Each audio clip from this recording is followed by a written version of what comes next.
હાજી સાહેબ, રમણીકભાઈ કોટડિયા સાહેબ. તમારી ઓળખાણ નહીં આપતા. આ ઓળખાણ તો એ તો ખ્યાલ છે મને, પણ એમાં એવું છે કે આપણે જે 70.82 આટલી જમીન છે બરોબર ગુઠા, અને એમાં એક છે ને 39.46 ઈ ટુકડો આપણે વેચા છીએ, એટલે કે મકાન બનાવવા માટે બિનખેતી કરીને કરવાની શરતે આપ્યો હતો આપણે.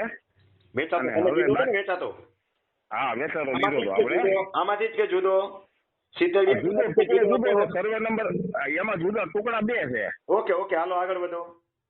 એટલે એ 2 ટુકડા છે ને, એટલે એમાં એ લોકોને બિનખેતી કરીને 9 ગુઠા મેં કીધું પરત જમીન આપી દો, એટલે તમારે બિનખેતી કરી અને અમારા ખાતે ચડી જાય, ટુકડા ધારા લાગુ ન પડે. બરોબર, આવી રીતની એને મેં વાત કરેલી હતી.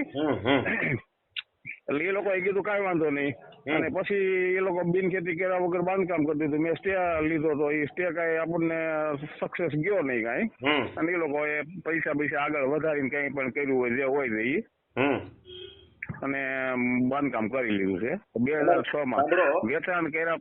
તમારો કેસ ઘણો લાંબો કહેવાય, આના માટે મારે ફાઇલ વાંચવી પડે આખી. એમને હું કાંઈ અભિપ્રાય ન આપી તમે બોલો એના આધારે, કારણ કે તમે એક તો પીડીએફ બનાવતા આવડતી નથી, 4 ચોપડી ભણેલા છો, તમે મને આખો case સમજાવશો A ditto to ditto એમ જ છે એમ મારે કેમ માની લેવું, અને માની લઉં કઈ અભિપ્રાય આપું તો ખોટો પડે, સમજાણું? બધું લઈને રૂબરૂ આવજો.